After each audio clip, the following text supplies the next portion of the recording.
hedge fund manager Dan Zwirn made billions for his clients in a fund that was eventually unwound. Dan Zwirn put a lot of his own money into that fund as well. He is now on the comeback trail. He's at the GAIM Hedge Fund Conference here with me in Florida. So good to have you here. Thanks very much. And very quick backdrop, there was an SEC investigation. You were cleared, firm was cleared. There's still litigation against the former CFO. Correct. So we'll just get that off the table right away. Okay. So you're back. I mean, you've been making investments the whole time. Yes. Tell me where you are in terms of what you're doing, what you're thinking, how active you are and want to be in the market now. Well, over the last couple of years, I've helped either grow or start a series of financial businesses, including 2 banks, a commercial finance company, a consumer finance company, and a real estate business. And I'm working on a broker-dealer business now. But none of those as the CEO. Mm-hmm. And now that we've gotten through the issues that we went through, and the environment is the way it is, I'm chatting. I've reassembled a number of my former teammates, and we're chatting with a number of large strategics about recreating our business. Would you want to recreate it to the scale that you had? Well, it depends on the environment. Mm-hmm. It so happens that in this environment, there is so much that works toward an increase in the cost of capital for businesses and properties and consumers, that a business that with the size that we were and more could be done doing what we did. And in terms of timing of that, is this fairly loose? It's very early. Yeah. We really only started having these discussions post Labor Day, and these things take a while when you're asking for sizable tickets. But the near-term reception's been very favorable, and I think that's maybe partially because of the experience that our team brings to the situation, but also, quite frankly, because the opportunity is so enormous. Well, you made a lot of money. We know that. Tell me more about the opportunities. What are you seeing in the marketplace? Where are those dislocations that you think that you can capitalize on?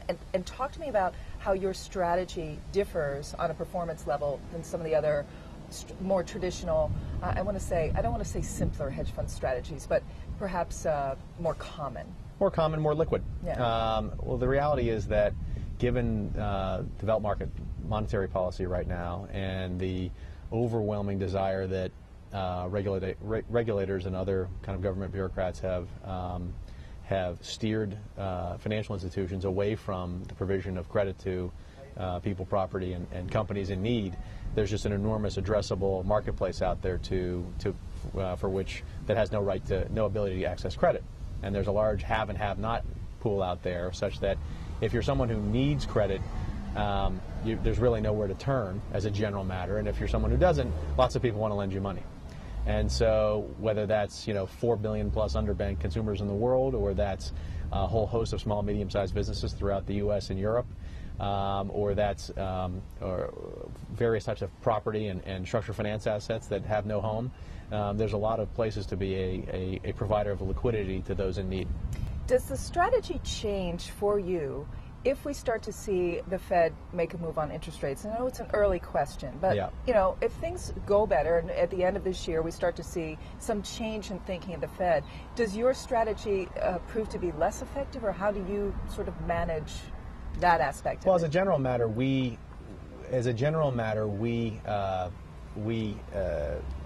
make a lot of the investments we do on a floating rate basis. Mm-hmm. And so, as an example, we might lend money to someone at LIBOR plus 1,200 basis points. And so, as risk-free yields increase, you tend to capture a lot of that delta. To the extent that that activity punctures this kind of bubble we have now in conventional liquid credit, mm-hmm. that may provide that much more opportunity because of the additional disarray that could cause if done too quickly. Are you looking at opportunities solely domestic right now? No. In our business, we operated in 25 countries. That said, you're not going to be instantly global, and so you have to cross-reference where the opportunity is with where you are in the development of your business. Mm-hmm. And so we would be primarily looking at the U.S. in a variety of different origination strategies to underserved corporates, and property assets, and structured finance assets, as well as looking at Europe primarily in single name, basically distressed debt situations, as well as the potential for the creation of new asset originators to occupy the competitive space formerly occupied by banks and insurance companies that now are out of a number of different areas, such as lending to small, medium-sized businesses, leasing, factoring, various forms of consumer finance, and things of that sort. So you make a compelling case for the need. If you do scale up, are you going to do it differently? I mean, would you sort of approach this in a different manner than before? I mean, you said at the panel you would have probably hired a different CFO. All right, that goes without saying. Right. But in terms of, do you have a fear of growing too fast for personnel to keep up with it? Well, the rate at which we grew was not materially different from the rate at which a number of other people who didn't experience the same phenomenon that we did grew. I think the answer is that it goes without saying that I can't afford to have a mistake in this area under any circumstances, whether I was a victim in that prior circumstance or not. I can't have a problem. So obviously we're going to be very much aggressively going at that in terms of the people that we hire, the infrastructure that we put in place up front, and we benefit from the fact that we actually had put in all of that infrastructure ultimately by the end of our demise, or by the time of our demise. So all those people and systems are built. For our IT and systems alone, I invested $45 million, and we have access to all of that. At the same time, since we were in business, the amount of regulation, the number of regulators, and the overall environment has become that much more taxing. And so what that really translates into is you need a significant investment in your management company so that you have the resources to build the infrastructure necessarily, not only to do the, in quotes, easy thing, which is make the money, but also make sure you account for it and structure it and report it in a way that is, fully compliant. We want to, in situations where there's increased regulation, if you have the resources to embrace that, that can be a material competitive advantage. And we found that in a number of the businesses in which we were involved that were heavily regulated, where we had the resources to be a friend to the regulators and not someone operating in the gray. This is a somewhat personal question, but let's face it, very few people ever make the sort of money you did, or then see most of that money go away. We were talking before, we're both natives from Pittsburgh, so yes, probably the whole population of that city would never do combined what you've done. So you have a very unique perspective. This was obviously a big personal toll for you as well. How difficult was it? And do you feel jaded if you're thinking about doing this again? I mean, nobody's going to experience what you did. Very few people. Well, I think obviously there are fat tail things that the senior management team and I experienced that that are hard to understand are real downside scenarios unless you have lived them, and I think we benefit from that.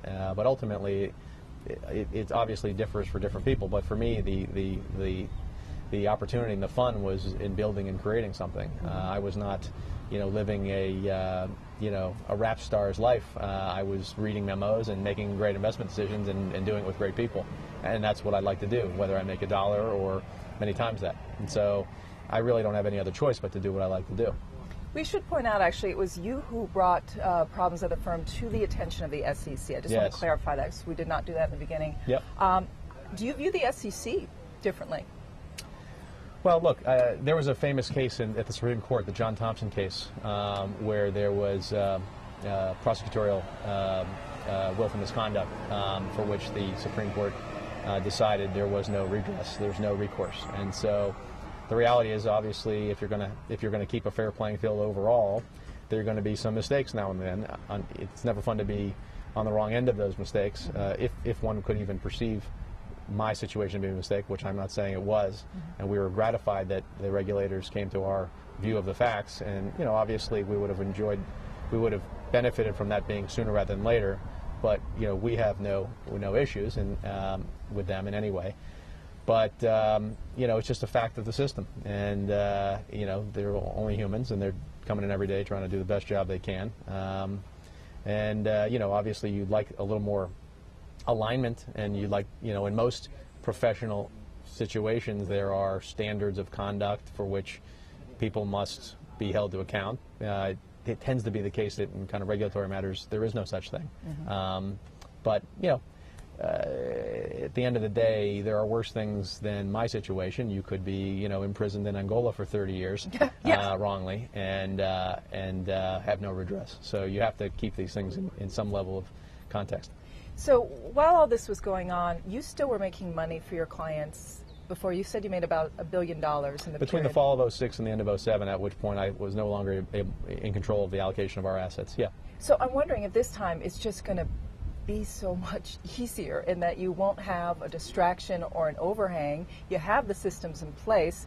You feel the strategy is going to work for you. Yes. I mean, isn't it just, you know, you can sort of glide into it a little bit easier? Well, look, I certainly have learned to, you know, it's a great luxury to only have to care about making returns. And so in all the things that myself and my colleagues are doing, the point is that.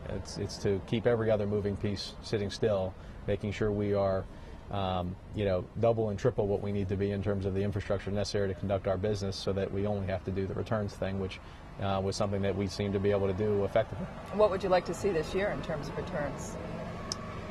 Well, I think I don't necessarily have any. What I do doesn't lend itself to, you know, I'm going to make 6 or 10 or 15 or 20. It's, you know, as a general matter, I like to make 1,000 over risk-free net to our investors in everything and anything I do. And I think sometimes there's a huge amount of such return to be had in the marketplace. Sometimes there's less amount, and sometimes you give back capital when that's the case, as I did in the past. And so I think there's an enormous amount of that very same return that I like to produce as consistently as I can and as much volume as I can. Dan Zwirn, it's been great chatting with you. Thanks very much for having your time. me. Appreciate it.